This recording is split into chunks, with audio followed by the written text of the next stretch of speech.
So these are my new neighbours. I've named them. You got Sean and Sheila. All their names are beginning with S. Sandra! Sandra! Skaz! 3 years ago, when I was packing up my life and moving to London, I never thought that one day I would leave the city lifestyle behind and move out to the beautiful Welsh countryside. I quickly got tired of the hustle and bustle of the city, the traffic and the noise. Then after a long coronavirus lockdown, a desire to be out in the open surrounded by nature had set in. Needing this sense of calm, I decided to move to the rural countryside of my beloved home country, Wales. Wales is a small and humble country with a population of just over 3 million people, but we are a proud nation, so it's only right our flag is emblazoned with a mighty red dragon. There is more ancient castles per square metre in Wales than any other country in the world, and our language, Cymraeg, is one of the oldest living languages in Europe. Day to day, as I'm wandering through the mystical country lanes or jogging past herds of sheep, I feel connected to the land and a huge sense of peace within. I've always dreamed of being self-sufficient and growing my own food from seed, and a big part of the reason why I moved was to be able to do it. My vegetable crops have become my babies, and the taste of homegrown produce is mind-blowing. It feels so natural to be sowing seeds into rich soil and then nurturing the young plants to maturity. As this is the first video I've posted from my new home in Wales, it's only right I show you how to make our national dish, cawl. Cawl is like a soup or a stew with recipes dating back to the 14th century and was often eaten in the middle of cold winters, with the soup being both warming and nourishing. I remember as a young child, my nan would make me cawl served with a big chunk of bread, and it would feel like a hug in a bowl. Historically, ingredients tended to vary, but the most common recipes are with Welsh lamb or beef, with leeks, potatoes, swedes, carrots and other seasonal vegetables. Today, of course, my crew and I will be showing you how to make a modern day Welsh cawl, a vegan cawl that is just as bold, warming and delicious. I hope you enjoy being on this new journey with me. Welcome to my new home. Let's do some cooking. So that's the pan preheating. For the cawl, I've got some beautiful vegetables to go in. We got some Welsh leek, Welsh potatoes, carrots, garlic, kale, swede. I love swede, especially in this soup. What you need to do is peel those vegetables and cut them to about 2 centimetre size pieces. And as soon as the pan is nice and hot, we'll get them cooking. So just take out the outer leaves, just in case there's any dirt underneath.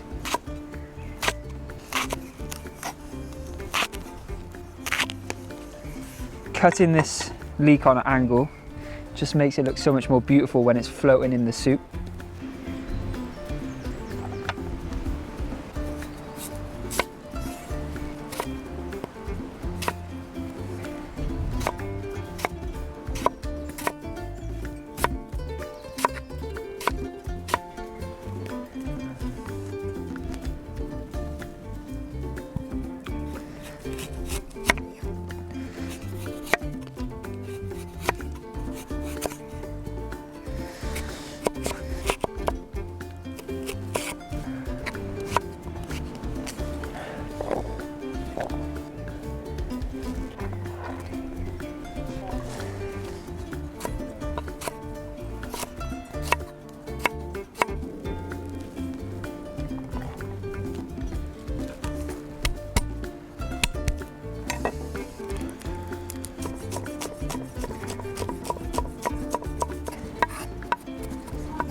Oh, describe Welsh cawl to me.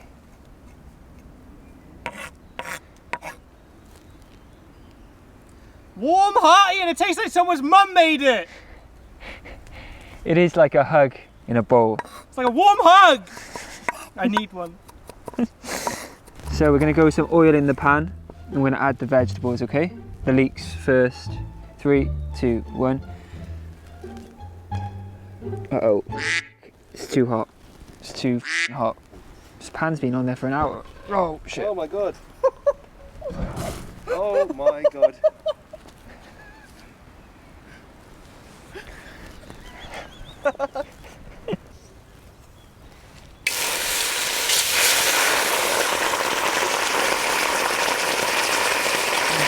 Wow, that was so hot. Whose idea was it to get on the fire that early? Take 3. All right, we'll start again. We've redesigned our outdoor cooker, and said pan will just sit beautifully on top like that.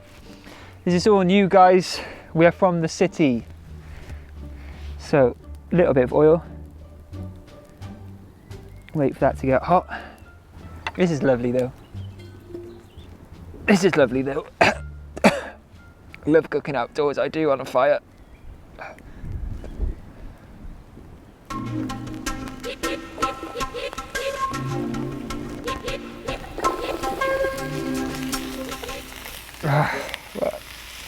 You should get swimming goggles, man. I could wear swimming goggles. Be quite funny. Now we're cooking on gas. Too much gas, in fact. How do you turn these outdoor cookers down?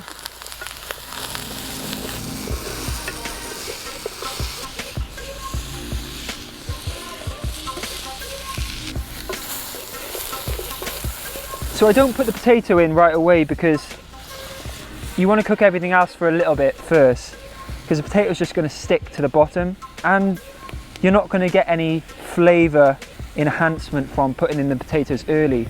I want to cook this mixture for quite a while, really, just to, well, not quite a while, but a good few minutes, just to bring out some of their flavours. A little bit of colour doesn't hurt either, which I'm bound to get cooking on a bloody furnace, right?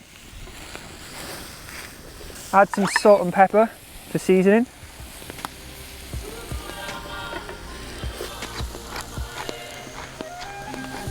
Right, I'm going to add some vegetable stock.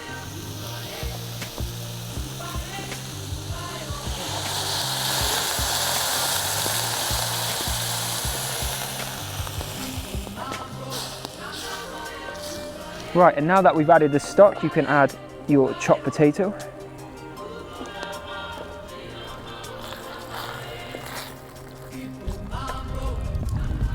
Okay guys, so what I'm going to add next is some mint sauce, and this is something that I'm adding to try and emulate the traditional cowl, which has mint in it but also has lamb in it. The weird thing is, when I was testing this recipe out and I added the mint sauce, it almost made up for the fact there was no lamb in there, because it was just the familiar taste that I got, and maybe just Welsh cowl in general, the pungent flavour that you get is mint. So adding this mint sauce gives that taste of nostalgia, I guess. And you can add fresh mint instead if you prefer. And another thing that I'm going to add is another little secret ingredient, I guess, is miso paste. This umami rich ingredient is just going to help add a really boldness and a punch and a to the cowl that, you know, is often missing. These flavours are often missing in vegan cookery and plant-based food, so you have to add umami flavourings like this. And if you don't have miso paste, just add some Marmite. It also works really well. I'm just going to add a little bit more veg stock.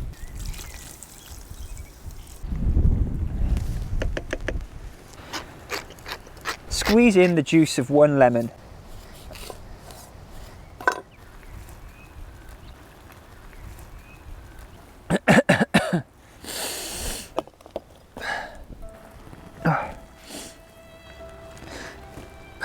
So emotional, this is. It just brings back so many memories. It's just so emotional. The tears are just, they're too much to hold back right now. All right, 3, 2, 1. So I just throw in the lemons. Make sure you've got organic, unwaxed lemons. Just throw them in. They will continue to release their flavour as they're cooking in this broth. So I like to add a little bit of substantial nuss. So I'm going to add some butter beans. These aren't in traditional Welsh cowl recipes, but any bean of your choice can be added, or even something like pasta, but then you're just deferring away from a classic cowl.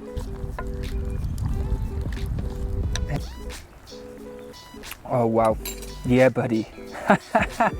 I thought it would be a little while before the flavours really came out, but that is tasty already. So you just got to let this bubble away, just so that the vegetables become tender. Don't cook it for too long, you're just going to get really mushy leek. Just as soon as the potato and the swede mainly have cooked and softened, then you can serve. So my cow has been bubbling away for about 5 to 10 minutes and the swede is almost there.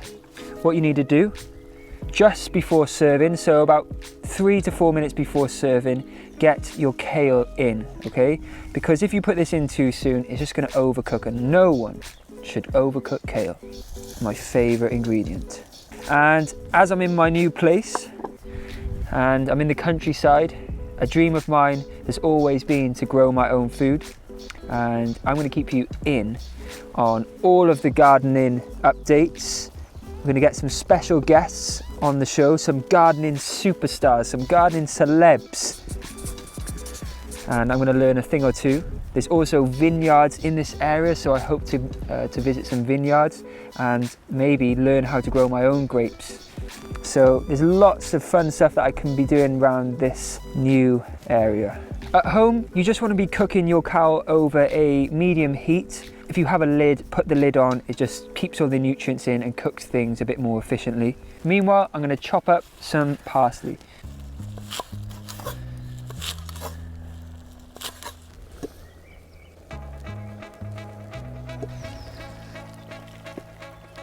Look at that. Look at those beautiful colours. As always, you've got to give it a taste before serving it. I'm going to serve it up to the crew.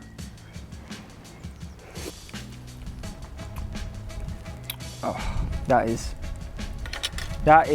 bendigedig.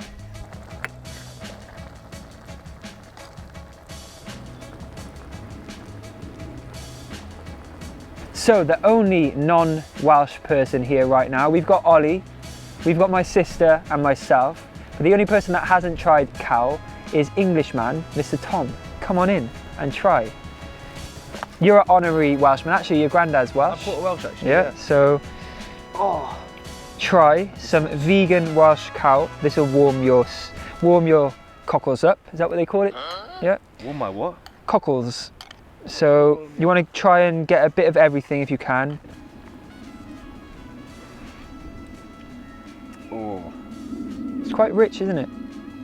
it's rich, but it's light, tangy, very clear and like refreshing. Yeah. I think considering there's only a few ingredients, and make sure you try and use a good vegetable stock, it's going to taste great. The leek adds so much flavour. The mint, the miso is a little gem. Everything's so flavourful. Yeah. And the best thing, Tom, is dunking bread in the broth. Good shout. I mean, for any soup anyway, but particularly a cow, dunk that in. And then have a taste of the bread. There's nothing better than that. Guys, who else wants some? Ollie, do you want some cow? Yeah! I think the sheep over there heard that. Sorry. All right, Mr. Olds, let's give it a taste. Looks good.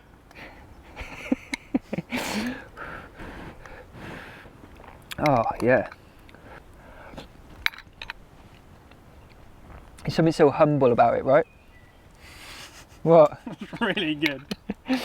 It's so humble. Best cow you've ever had?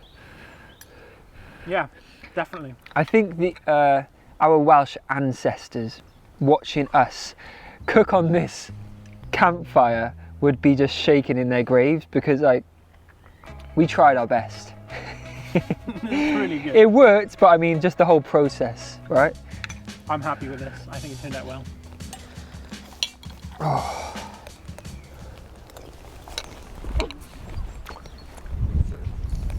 I tried to squat, it didn't quite work. Nice. Amazing flavours. I love the lemon. Mum likes the lemon actually. Runs in the family. So guys, if you like that recipe, don't forget it's in my cookbook Plants Only Kitchen.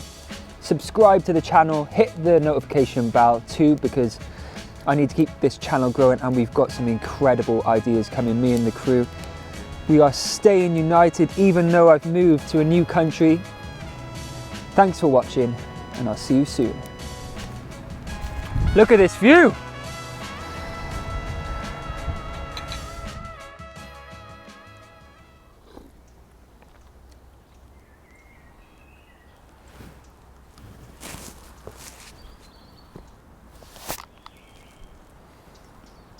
I can't believe they only like me for my loud voice.